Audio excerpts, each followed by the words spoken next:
Hello, everyone. I'm Lori Beckman, Senior Editor of Production Machining.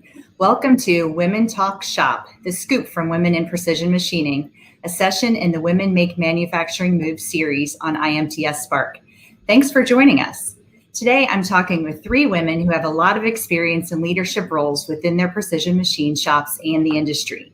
We will be discussing their careers and how they succeed, how they get involved in their industry on the local and national scale, the challenges facing them, and more. We will be taking some questions from the audience, and those are easy to submit. Simply type your question into the chat function at any time, and we will try to get to as many as we can. Now let's get started. Thanks for joining me, ladies. I think we've all been Hi, Lori. Hello.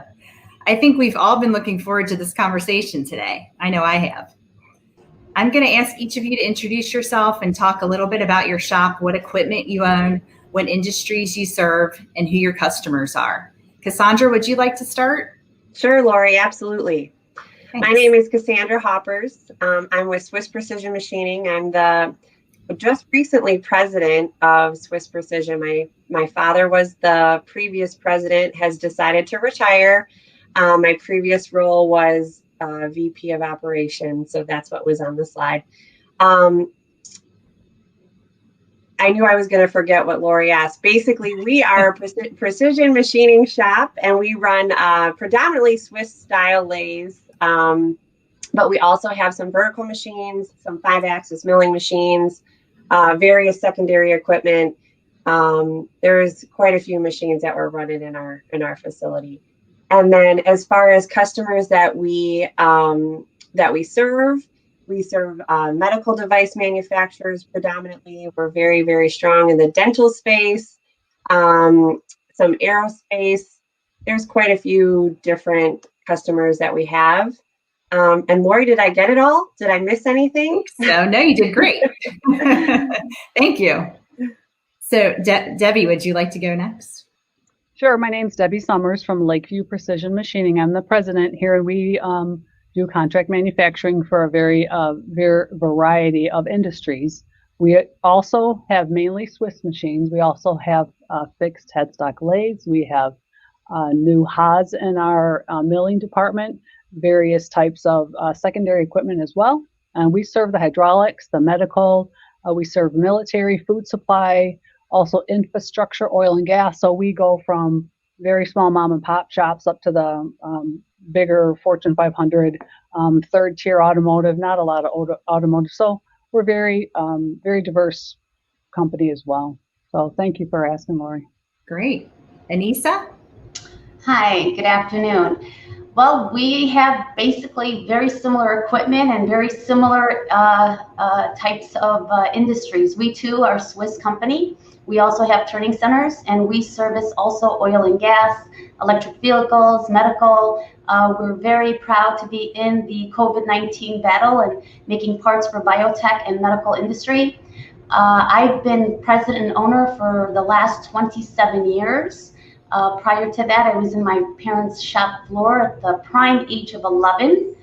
And we have less than 40 employees, and that's about it. Great.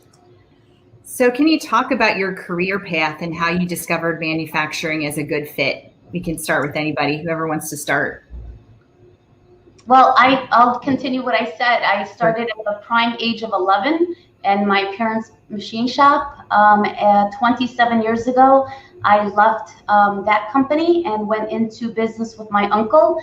My father had bar grinding, which he's my current supplier, and then on quality. And so we continue to be in manufacturing. I love manufacturing. Since a little girl, I wanted to run machines, and my father didn't allow me to run machines until I was 13. And so that's how I started. I went into different industries. I was in real estate, and I kept coming back to manufacturing. It feels like home to me. That is great.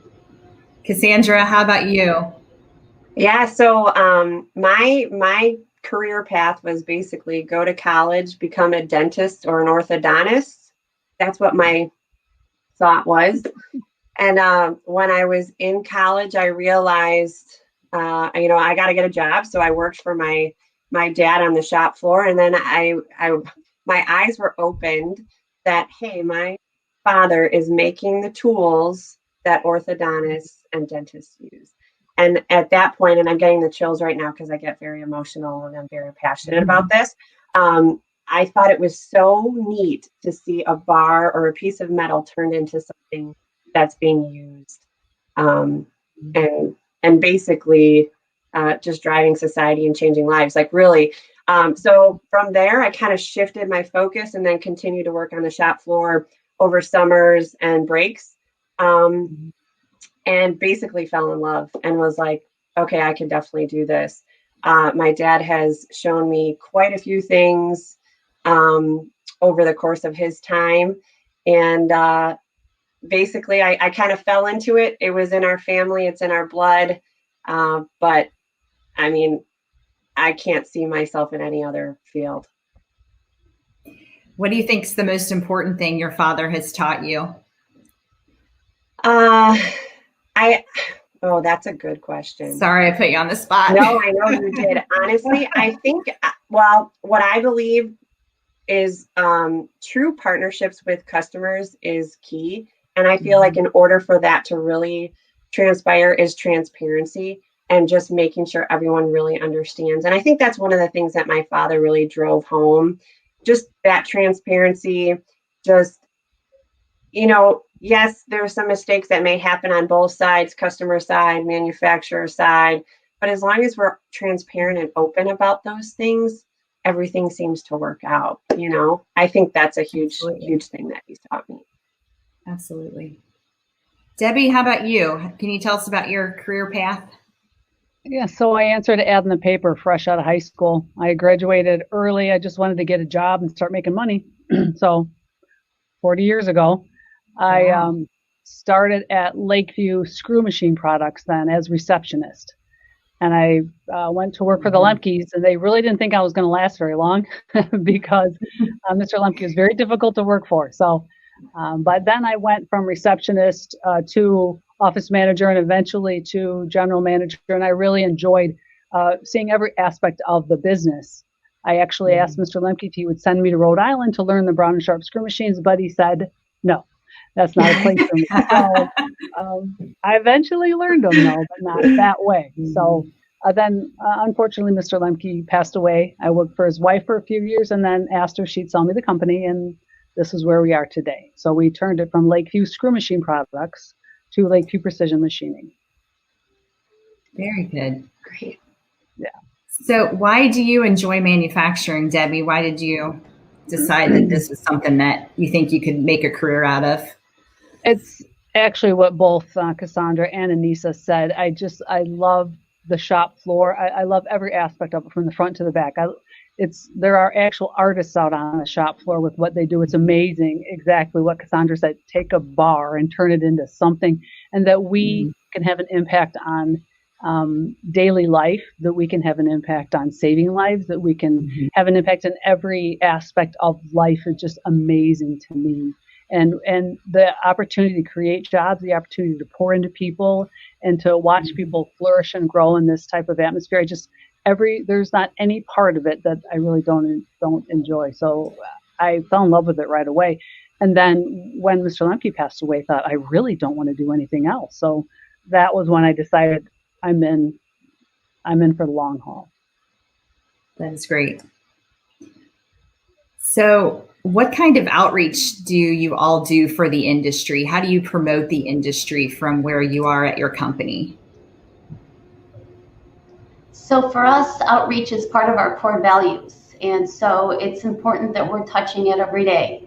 Anything from internships, apprenticeships, hosting students, speaking events, doing, things like this. It's really, our goal is to just get the word out and break that stigma. I feel like as leaders in this industry, it is our responsibility to not only break those barriers, but also introduce this and, represent and promote the industry for what it is. It's no longer dirty, grimy. It was, but it's not today. Not most shops, not my shop, not either of their shops. And so I feel that to fight that workforce battle that we're having currently. It literally has to take every manufacturer to speak of manufacturing, and we need advocates. We don't necessarily need everyone to join manufacturing, but we need like a Got Milk, Got Manufacturing. Yeah, great. We really do, and I think that that's a responsibility on us. Yeah, I like that. Yeah, and I'll back up exactly what Anissa said there. High schools, I think it's really, really important to get in front of those kids, and not just the kids, but the parents too. One of the things that Swiss Precision has been doing is the manufacturing day. I think that's a wonderful thing to have, to open up the shop to the public, just to view what it really is like in a machine shop. And like Anissa said, it's not dirty, it's not grimy, it's very bright and clean. And I think we're all very proud of that, where, you know, you change this mentality or stigma or whatever, and open people's minds and eyes a little bit and realize, wow, like, this is great.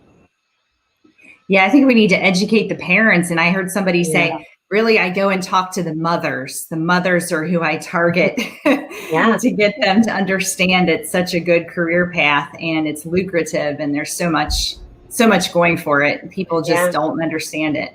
Yeah, and it goes back to also getting them young. You know, we have 6th and 7th graders come in every summer during break for an innovation mentorship partnership that we have with the Village of Addison. And that's only because the mayor is forward thinking. He knows that, you know, he has manufacturers in his town and he likes to promote that for us. And he put the two together, the school system with his business, local businesses. And I think that if everyone were to take a step in that direction, kids, when you ask a child, what do you want to be? That's when you're supposed to introduce manufacturing to them, to have that option in their minds, to dream that. And do it in a way that it's not just lucrative, but also rewarding, that you're making a difference. You know, not everyone's going to be a brain surgeon. Not everybody's going to be a rocket scientist. Right. And I'll just speak just a real quick thing. I'm a new mom, right? But I do have a 2.5-year-old and a 4-month-old. Yes, my life is crazy. But my 2.5-year-old, you guys, gets so excited about gears and wheels and like cars and trucks and all this stuff. And I'm like so excited about it because I really see him, his name's Brody, that he will be someone that's going to make things with his hands. Like I really just can tell, like, already that's what he loves. And I when I was in college, it was looked down upon to go into manufacturing, and everything is going across, you know, overseas. And even to the point where I was questioning, is this something really I should be doing? It was service, right?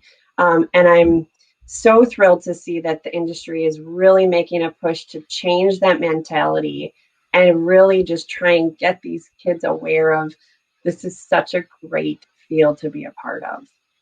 And I mean, robots, I mean, you just put a robot in front of a 7th grade boy like my son, and he would be ecstatic to know more about this. So in fact, before COVID hit, I had planned to take him to a machine shop on one of his days off. And I was going to do a machine shop visit and then have them do a little tour with him. And I just think he would love it. And I just think a lot of kids just need to get in there and see what it's about. And they would just be really excited.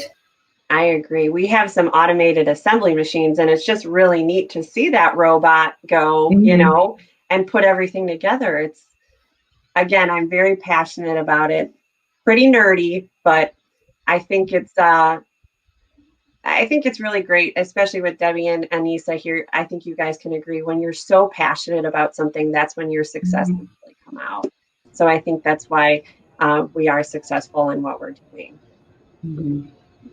And I said boy, and I should say girls too, but I'm just thinking of my own son at that age. Well, nowadays it's like the girls are taking the lead on so much, especially STEM, you know, and so I remember hearing someone speak recently, and the little girl said, "Oh, boys do this too," And I was like, oh, funny. It's definitely a transformation, but we don't want to leave out the boys, because I know I have my sons and my grandson who wants to be an engineer one day, and it's every time we try to empower the girls, we don't want to leave out the boys. Yeah, true. Yeah. That Oh, is true. So let's see, what else? Debbie, did you want to say something? I wanted to say that I don't know Cassandra as well as I know Anissa. And Anissa is an advocate, an amazing advocate for our industry. She reaches out to as many people as she can, and I really do appreciate that, Anissa. You're the same way, Debbie. It takes one to know one. You know. We did our first National Manufacturing Day, not this year, but last year we did it, and the response was amazing. The way the kids came in from the high schools, I was just so amazed at how impressed they were and how they opened up and the question they asked, and they were engaged the whole time. So that was a really good experience for us. So now we do have some of the local grade schools asking us to come in and talk. And actually it was the young girls that they asked me to come in and talk to. So I think a lot of the people at the grade schools and the high school levels are very interested in talking to us, but we just have to make our presence known to them, because I think they're very willing to have us come in and speak. So I'm seeing that more and more. That's great. Very exciting. So speaking of girls, what do you think the challenges are of being, just a young girl or even a woman already in manufacturing? What are the challenges that they face? What challenges? What are you talking about, Lori? I don't know. So obviously, being in a male-dominated industry, you're gonna break barriers, and sometimes they're gonna have those uncomfortable conversations. And I think that I can answer what the challenge is, and then I can answer how I deal with the challenge. And in my 20s, it was like I was picking a fight. Come on, yeah. What do you don't think I can do this? So I'm like a city girl. But then I now I'm more strategic, and I pick my battles. And so I think being underestimated, nobody likes to feel inferior. Nobody likes to feel like they're a victim. And so really wrapping my mind around that and saying, okay, most of the time they're not ill-intended. It's just ignorance, right? Because we are the only in the room many times. And so when we acknowledge that and own that and understand that people perceive us because of the fact that they don't see enough of us. So instead of being defensive, because that was how I was, and I always wanted to prove them wrong, and then I ended up killing myself because I wanted to prove them wrong. I just really, picking your battles and letting the results speak for themselves, and really just knowing that many people, men and women too, are sometimes, even though they're surprised that you're in an industry that is very male dominated, it's time to just own it and to just work through it and have as many advocates. Because I also notice on the flip side, it being a male dominated industry, whether it be manufacturing or any type of women group, it's important that there's no like male bashing. I think that was very eye-opening for me when I went to some women events. It was almost like, let's, well, he said this, and aren't there any good ones out there? Like, haven't you, the white old male is the one who paved the way for us. They're the guys that were working in it when it was dirty, grimy. And so for us not to acknowledge that, for us not to look at them as mentors instead of villains. And it can't be that men versus women. So I think that the biggest challenge for me is looking back at how I reacted in the beginning, and now having that more of a strategic, picking my battles, understanding that it's not always arrogance or someone trying to be mean. It's just a lack of education. Yeah, I think you answered that wonderfully. Anissa. I very similar.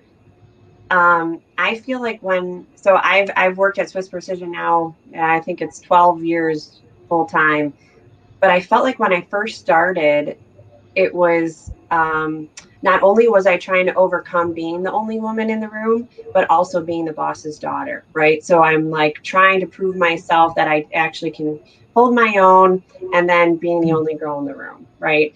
But I definitely have seen this shift over the last few years of there's so many more women in the room, which is so exciting.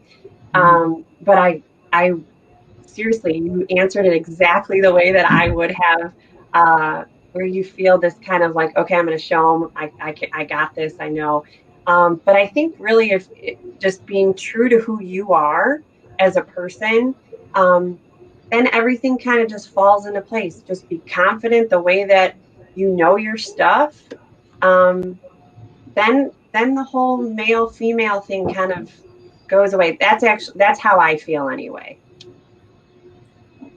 Absolutely, I agree with both of you. I could not have said it better. We have to get involved with the conversation, put ourselves in the conversation, and be a part of that. Yeah. And I find we're accepted. I think sometimes, don't you think that we put the barriers on ourselves, that we might come in acting as if, putting up that front. So that's something that when I first started, I also was the only woman in the room. And I felt there was a stigma then, but not anymore. Just like Anissa said, it's those men who paved the way for us.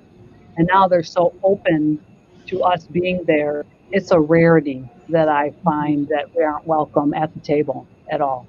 Yeah. So, that's very good. Said. Yeah. So we've come a long way then, right? I think. Definitely. Absolutely. Right.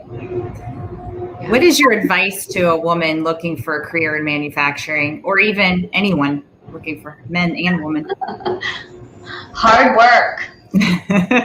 So yeah. I think that manufacturing is so broad, right? You could work in accounting and still be in the manufacturing, and you could, marketing, whatever, or you can be a machinist or an engineer and be really very hands-on. But no matter what position you choose or you start up with, understand the process of making something. Understand, if you're working for a company, go on the shop floor. Obviously there's always rules, and especially with COVID now, not too much interaction face to face. But when that time is appropriate, meet the machinists, meet the engineers, ask questions. Don't be afraid to ask. There's really no dumb question in manufacturing, because how do we make this? Well, there's 1,000 ways to make it. So there's not necessarily one way of answering a question. So there's also like understanding the process allows you to do your job better. Whether even if you're doing accounting, if you understand all the steps, you understand where the cost is, you understand where the bottlenecks are, and so you can sometimes contribute in those meetings and understanding the process. That sometimes virgin eyes going into a situation like that, you don't know how much value you can bring. I know that firsthand. Like whenever I hire someone, we have work instructions, we tell them to do it, we tell them how to do it, but I'm always like, did you see anything that you would change? Because I know those fresh eyes coming in, that's like so valuable to the process, because that's where innovation happens. And so my advice to everyone is get your hands dirty, get in the midst of it. Gosh, I'm like, cheers to you, Anissa. When COVID's over, we need to have like a toast and a wine dinner or whatever, right? Because right. Seriously, I felt like the only way for myself to be successful as the next owner of Swiss Precision is to understand that whole process, right? So I was running machines, I was in quality control, I was in the engineering department. So I've been through the whole gamut there to truly understand. And I feel like, seriously, you hit the nail on the head with that response. Love it. Thank you.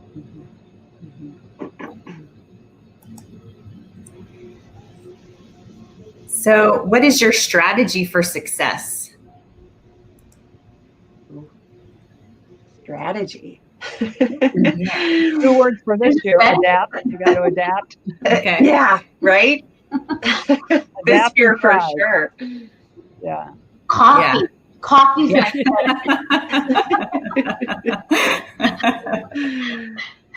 Well, I think what Anissa said is hard work. I think I don't know, is that considered a strategy? I don't know, but I think really just being a go-getter and asking those questions. Like Anissa said, there are no dumb questions.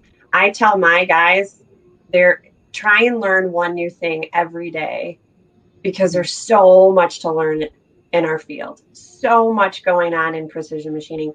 And like Anissa said, there's so many ways you can make different things, or the same thing rather. Man, I don't know. I would just say, just be willing to do that hard work. Absolutely. You got to be ready to show up every day and do hard work every day. And even especially this year, I found, don't hold things too tightly, because we really don't know what tomorrow can bring. I also, the success is our people.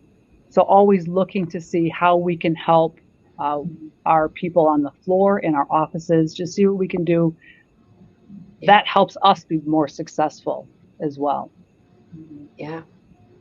And I agree with that, Debbie, that people are the key, and that's a major reason for our success, I believe.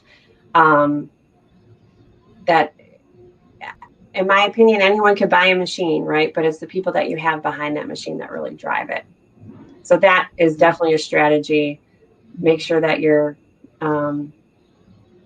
well, again, willing to show up and do that hard work, but it will pay off for sure. Mm-hmm. I would also add to that is the right people. And how do you know you have the right people in place, whether they be your customers, your suppliers, or your employees, and even your associates, even the, like the associations that you're, connected with. And I think that the foundation of everyone should be core values. No matter what your core values are, make sure that the people around you are aligned to those core values, because I had people working for me that made me a lot of money. And if I were to look the other way, I'd have more money in my pocket and less work.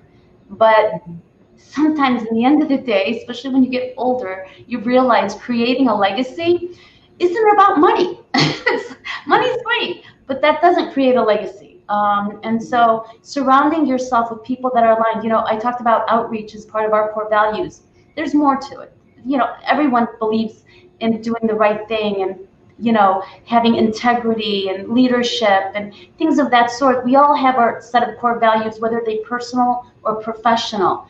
But having those uncomfortable moments, those, pivotal moments really, to make those decisions that sometimes hurt your pocketbook versus your, so you can sleep better at night.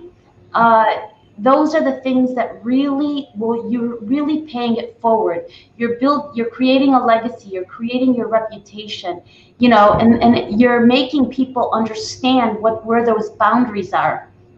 I've been called the toughest boss people have worked for, and I've been called the nicest person they've ever met. And so why those bookends is because I try to be kind, and I try to align myself and make sure that I, work with integrity. But at the same time, I have high expectations, and I'm not going to apologize for them. And if I'm not going to apologize for them, I'm also needing to lead by example. So if I'm willing to roll up my sleeves, get my hands dirty, come in early, stay late, do what it takes to be successful, then I don't expect everyone to follow that same exact path. They have, life balance, they call it, I think, work balance. Work life, yep. But nonetheless, I try to lead by example, and I expect the same from my management team. I expect people to, as I interview people, I hand over a card with my core values and I ask them to read it, to tell me what they feel they can contribute to it. They don't all have to talk to the students on the shop floor. They don't all have to have that transparency, like Cassandra said earlier. They don't all have to do what I'm doing, but they do need to align with it. And if they're not a good fit.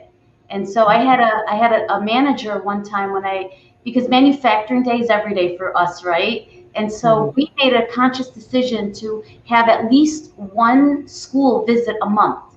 And I got a little carried away, like I usually do, and I had maybe 3 that month. So he looked at me and he's like, are you paying me to make parts, or are you paying me to babysit? And now, mind you, he had a right to say that because there were a lot of students that month. But I knew in his core that he was against what I was doing. And so I knew it wasn't going to last very long. And it didn't. Because he could have made me a lot of money if I looked the other way, but I didn't look the other way. So for me, success is more than money. Like I'm not saying anything, this is not brain surgery. I'm not saying anything different than anyone else probably feels, but really stepping it up and making sure that I, not only talk the talk, but walk the talk is important. Absolutely. I feel like there's a lot of books out there about core values and culture and how important it is. And it really is important. It really, really is. And I feel like Swiss Precision has gone through that kind of same path as you, Anissa, of what you were saying. But we have some excellent people in our shop right now. And I just said, I think it was yesterday, that our engineering team is probably the best engineering team we've had ever. And it's because everyone works so well together. Is it the most talented? Maybe not, maybe.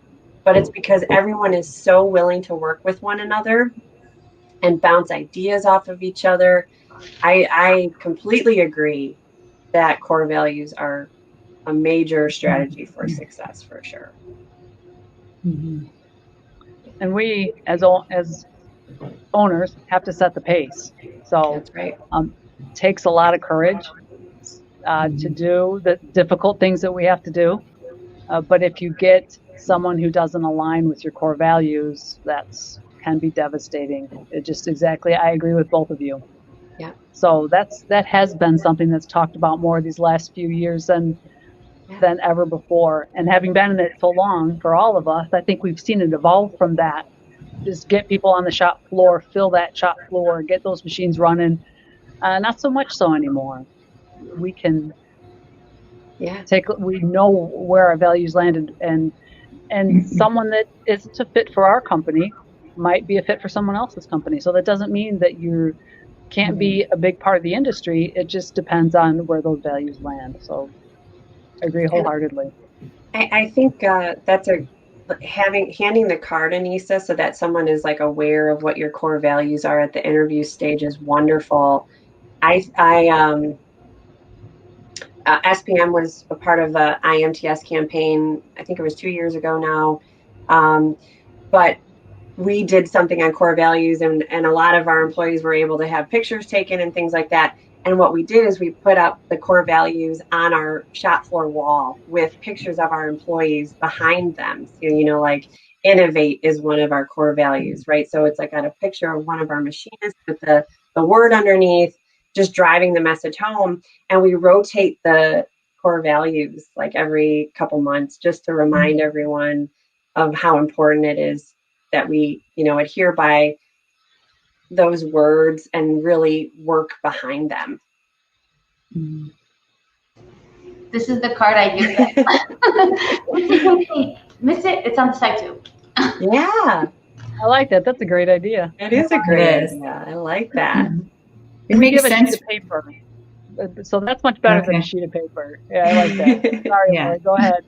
No, I was going to say it makes sense for everyone to be working towards the same goal. I mean, you don't want to have anyone in the shop who doesn't believe in the same goals or, core values, as you said. that you do. So yeah. And to their defense, sometimes people, this is just a job. It's not a career, although it should be. It's not for everyone. And so that's why even when, we bring in students, in the interview process and getting to know the team, I know the ones that are more welcoming and willing to answer questions and want to be part of it, and those that just want to, keeps arm's length, and that's okay. It's not for everyone, but it goes back to what you said, Debbie. They at least have to be aligned with it, not get in the way. And so, as long as that's the case, because I already have so many cheerleaders, we don't need too many. We actually do need to make parts as well. Right. That's true. Good point. So if we're not too tired about talking about COVID, can we talk a little bit about how that has affected your business, and good and bad, just maybe management, how you're handling everything? So for us, March happened and we were ready to close our shop floor and send everyone home that Friday when the governor announced the shutdown. And immediately we were actually shipping parts to a customer and not knowing that those parts went into ventilators. Or, we knew we did medical devices, but because of NDAs and, the customer's not really sharing exactly what application it is, we didn't realize they were ventilators. And immediately we were notified by many of our customers, is like, please don't shut down, and we need more of these parts. And so we were extremely felt the blessing of that. But we did, right away lose a lot of our, electrical vehicles, oil and gas, a lot of our long-term business, our big, blanket orders just went away literally overnight. They since then have come back, so we're grateful for that. And just keeping our team safe and making sure that we're doing everything that we can to prevent anyone going home sick or taking something with them we've been extremely successful until around Thanksgiving. And so people are starting to get sick, and we're feeling it right now. We're actually taking a break for 2 weeks so everyone can just, see their families and do what they need. If they want to be quarantined, be quarantined. If you don't want to be quarantined, you got 2 weeks to do what you want and then come back at the beginning of the year. And so that's what we're doing. We're very sensitive to the fact that we want to continue to just support the team and make them feel like, whether they're getting sick or, their families are getting sick, that we're here for them.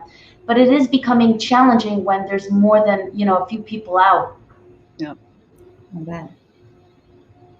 Yeah, I mean, here I am, you guys, in my pantry. It's all about just go with it in 2020, right? It's a challenge. I mean, you have to be super flexible.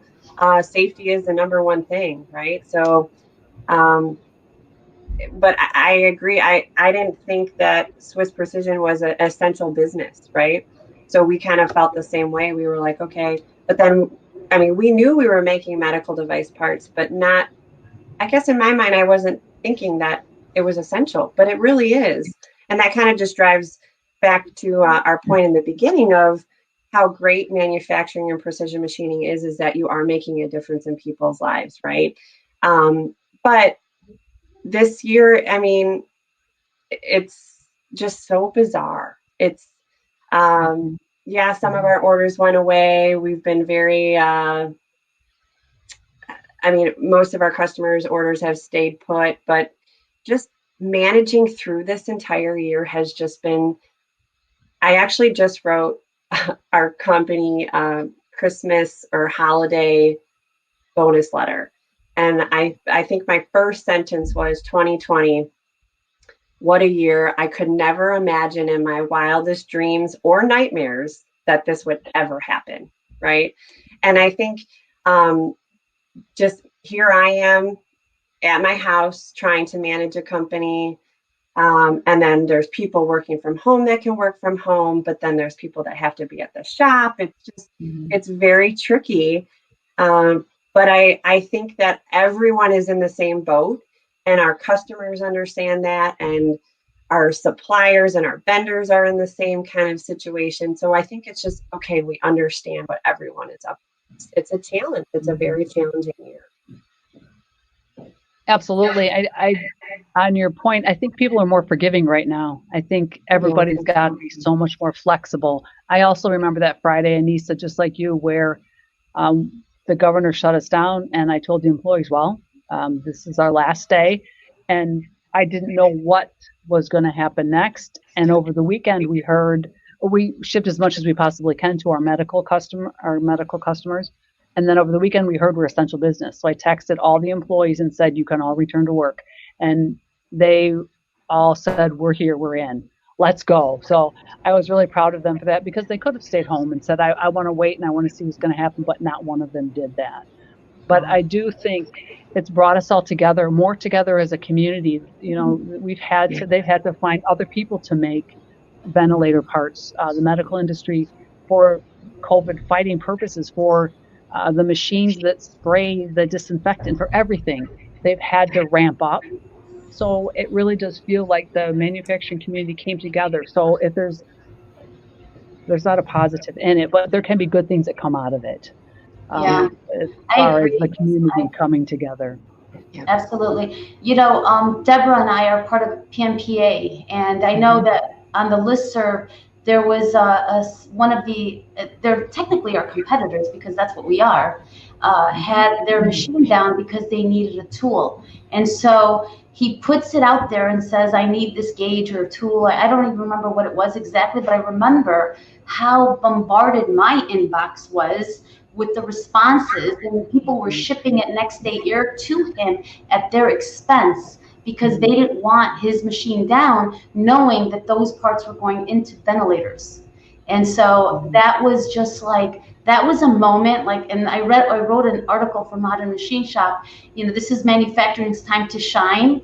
I think that spoke such volumes, that how we as a community, as makers, you know, supported one another, you know, came together and just, you know, didn't see competitors. We saw a purpose, we saw the vision, and it goes back to those core values, having the same values and knowing that those parts are going to be saving lives, and having that association be the glue between the members. It was just a moment of awe for me. And I always felt like manufacturing was a different type of industry that competitors shared. You know, we don't give it out each other's customer list or big secrets, but we do help each other. And so there's that reward of, you know, knowing that we're part of that kind of like niche, but then this was a whole different level.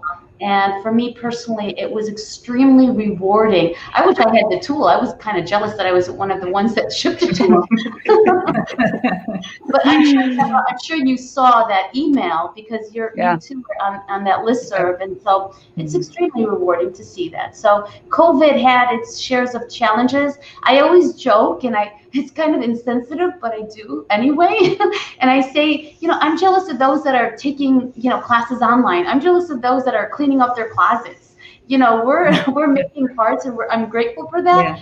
But then there are some blessings, and sometimes those blessings are in disguise, and we don't know what the talent that's coming out of these, and the challenges that are coming from this, that what strengths are going to be popping out in the next 5 to 10 years.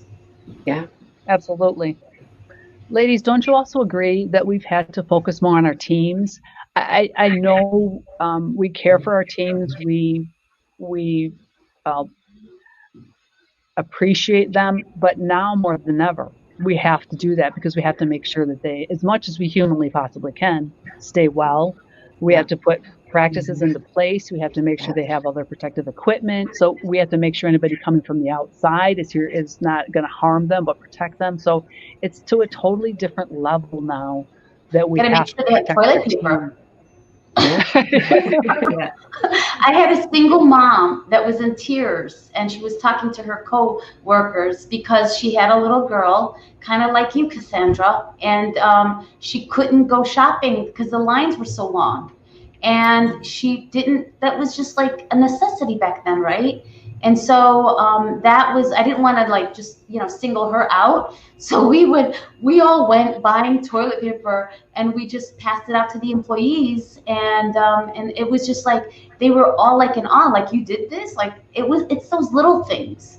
And then supporting local businesses. Another idea that I got from PMPA was on the listserv, one of the members was sharing like how they're giving back to the local businesses and how they're buying lunches for their employees once a week.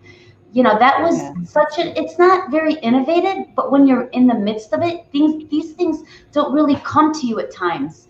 And so that was something that we also were doing. And our employees appreciated it. And then the local business appreciated it. And it's, going back now, moving forward and now looking back that those decisions were made. Like you said, Deborah, like looking out for your team.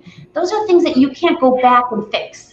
You either stepped up and did it, or you're going to look back and say, I lost that opportunity. And you don't want that. So good point. What I think is pretty neat too is that, we had to put these protocols in place of wearing your masks and being social distance but I think it's so neat that everyone is like following the rules. At least at Swiss, I feel like we haven't had too much pushback, and that really just shows that everyone's really trying to keep everyone safe, our like whole family safe. I just think that was amazing. Yeah, does it totally suck to have a mask on? It does, right? But everyone's doing it for the safety of the others around them. I think that's incredible. Absolutely. I think that also it's about management. If you're leading by example, they're going to follow your lead. If a manager's on the shop floor without a mask, then that's a problem. You can't, expect the shop employees that have their faces in the machine all day to wear a mask when the manager walking the floor won't. So It's really about leadership. We had our safety guru, Karina, as soon as we realized that masks were the way to go, way before that it was mandatory, she went home, bought cloth, and sewed them for every single one of us. She did 2 for each of us. And that's about 100 masks. And so when she did that, literally overnight with her husband, didn't sleep, came back with all these masks. It was like, how can you not be inspired? Yeah, just touch. Yeah. Totally. That's really neat. Ladies, is there anything else you would like to discuss today? I'll say it again, just post-COVID, let's do a dinner, please, okay? I'm in. Got me in too. That sounds great. Thank you, Production Machining, IMTS, absolutely, for everything you guys all do for manufacturing, outreach, and promoting the industry. You guys rock. Congratulations on all the awards. I am just super excited to be part of this industry and to have people like you leading it. So thank you, Lori. Thank you very much. Thank you, Anissa, and thank you, Cassandra and Deborah. It's great to be with you ladies today. I'm very privileged to know you all. And that's all the time we have for our session. I hope you enjoyed this time as much as we did. I think we all did. Enjoy talking to each other. So this has been good. Yes. Thank you for joining us, audience. So much. All right. Thank you. Thank you. Bye. Bye-bye.